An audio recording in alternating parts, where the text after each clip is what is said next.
पहली बात तो सर लोगों को ट्रेलर बहुत ही पसंद आ रहा जी। है, तो आप बताइए कि जो हमारी माना जाता है कि ट्रेलर आने के बाद जो 10% जो जीत है वो मानी जाती है, तो आप बताइए कि कैसे देखते हैं आप? नहीं, ऑब्वियसली देखिए, ट्रेलर फर्स्ट कम्युनिकेशन होता है, तो ऑब्वियसली अगर ट्रेलर लोगों को पसंद आएगा तो एक इंटरेस्ट आता है, तो वो पिक्चर देखना चाहते हैं। तो हाँ, हमारे ट्रेलर को बहुत ही ज़बरदस्त एक रिस्पांस मिला है। ऐसा रिस्पांस मेरे को तो कभी याद नहीं है अपनी ज़िंदगी में कि ऐसा रिस्पांस आया था। तो इसका मतलब है कि लोगों को पिक्चर का जो एक आइडिया है, जो एक स्पेस है, वो अच्छा लग रहा है। कहानी अच्छी लग रही है, तो होपफुली लोग आएंगे उसको। क्योंकि सर कैप्टन ऑफ शिप है आप, तो हिस्ट्री को रिक्रिएट करना कितना टफ या इजी होता है एक डायरेक्टर के लिए, आप नहीं, क्या देखिए, लगता है? सिर्फ हिस्ट्री की बात नहीं है। एक हिस्ट्री जो अभी भी, जो भी 40 साल की उम्र के ऊपर हैं, उनके जहन में बहुत क्लियरली उनको याद है। जो 40 50 60 साल के लोग हैं, उनके आप पूछिए कि उस दिन आप कहाँ थे, उन सबको याद है। कहाँ थे, कब कपिल देव ने जब कप उठाया था, वो क्या कर रहे थे। और मैचेस भी बहुत अच्छी तरह याद हैं। तो ये ऐसे एक रीसेंट हिस्ट्री होती है, और इतना आइकॉनिक मोमेंट जो होता है, उसको रिक्रिएट करने में ऑब्वियसली एक चैलेंज होता है, एक बहुत बड़ी रिस्पॉन्सिबिलिटी होती है।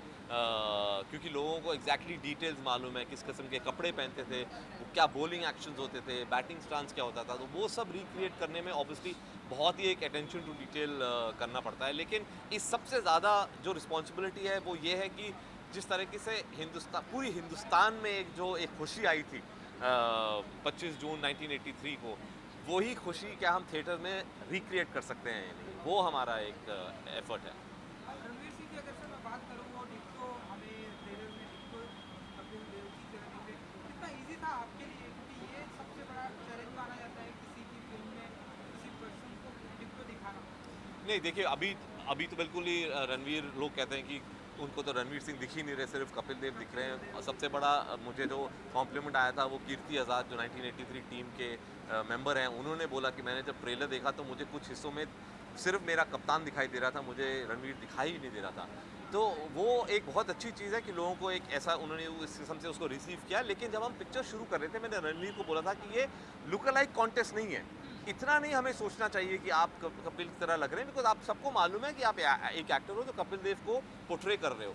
आई थिंक रणवीर ने जो किया है, जिसकी वजह से वो उनकी तरह लग रहे हैं, उन्होंने जो एक्सप्रेशन जो उन्होंने पकड़ा है, जो बोलने का स्टाइल पकड़ा है, सिर्फ लुक से ज़्यादा वो एक इम्पैक्ट आता है। जिस तरीके से वो बोल रहे हैं, बिल्कुल कपिल देव की तरह, जिस तरीके से वो खेल रहे हैं, बॉलिंग कर रहे हैं, बॉलिंग एक्शन कपिल देव का, सब जो क्रिकेट जानते हैं कहते हैं कि दुनिया में सबसे मुश्किल एक एक्शन है।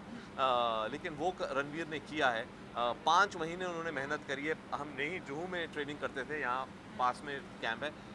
रोज़ 5 महीने के लिए 4 घंटे क्रिकेट खेलते थे। वो आसान बात नहीं है। और ऑफ कोर्स हमारा भी एक बहुत बड़ा एडवांटेज था कि कपिल देव खुद उनको आके ट्रेन करते थे कि इस तरीके से अब तुम बॉल करो, और उन्होंने पास किया कि हाँ, अब तुम मेरी तरह बॉलिंग कर सकते हो। तो ये एक बहुत बड़ी बात है। हमने सुना कि लॉर्ड्स में आपने सेम सब कुछ रिक्रिएट जी। किया, शूटिंग वहाँ की, तो कुछ बताना चाहेंगे हाँ, अगर आप? लॉर्ड्स, क्योंकि फाइनल तो लॉर्ड्स में हुए थे, तो हाँ। पिक्चर का क्लाइमैक्स जो है वो लॉर्ड्स में है।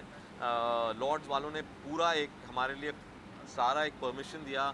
पहली बार किसी भी फिल्म ने लॉर्ड्स के लॉन्ग रूम में शूट किया है, उनके लॉकर रूम्स में शूट किया है। आई थिंक बिकॉज वो भी पहचानते हैं कि ये एक बहुत बड़ा आइकॉनिक मोमेंट है, एक सेलिब्रेशन ऑफ क्रिकेट है। ये सिर्फ इंडियन टीम का सेलिब्रेशन नहीं है, ये एक जो भी स्पोर्ट्स में दिलचस्पी रखता है उनके लिए ये सेलिब्रेशन है। क्योंकि एक इसे जो कहते हैं ना, क्लासिक अंडरडॉग स्टोरी, जब पूरी टीम को, जब जब पूरी दुनिया उनके अगेंस्ट हो कह रही थी कि इनका तो बिल्कुल ही कोई चांस ही नहीं है जीतने का, तब इन लड़कों ने जो किया है वहाँ, तो ये एक बहुत बड़ी सेलिब्रेशन है क्रिकेट के लिए। इसलिए लॉर्ड्स ने आई थिंक हमें पूरा एक लोकेशन दिया।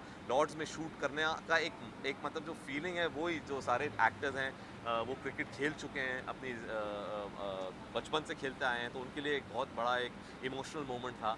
और सिर्फ लॉर्ड्स नहीं, हमने टनब्रिज वेल, जहाँ पे कपिल देव ने वर्ल्ड रिकॉर्ड क्रिएट किया, 175 नॉट आउट, जो किसी ने नहीं देखा है एक्सेप्ट दोस्त जो वहाँ उस दिन मौजूद थे। दुनिया में वो वर्ल्ड रिकॉर्ड इनिंग्स किसी ने नहीं देखी है, क्योंकि बीबीसी स्ट्राइक पे थी, उसका वीडियो फुटेज है ही नहीं। पहली बार दुनिया हमारी फिल्म में क्या हुआ था टनब्रिज वेल में, किस किस्म का एक जो गेम डिफाइनिंग नॉक उन्होंने जो खेला था, वो देखने को मिला। तो वो हमने टनब्रिज वेल में ही शूट किया है, पूरा का पूरा ओवल स्टेडियम में शूट किया है। और जो दूसरे स्टेडियम है वो इतने बदल चुके हैं कि उनको तो फिर हमने रिक्रिएट करना पड़ा। आप कितने बड़े क्रिकेट लवर हैं पर्सनली? मैं, देखिए, कौन हिंदुस्तानी क्रिकेट लवर नहीं है, तो मैं भी कहूँगा कि उतना ही जितना आप सब क्रिकेट लवर हैं उतना हूँ।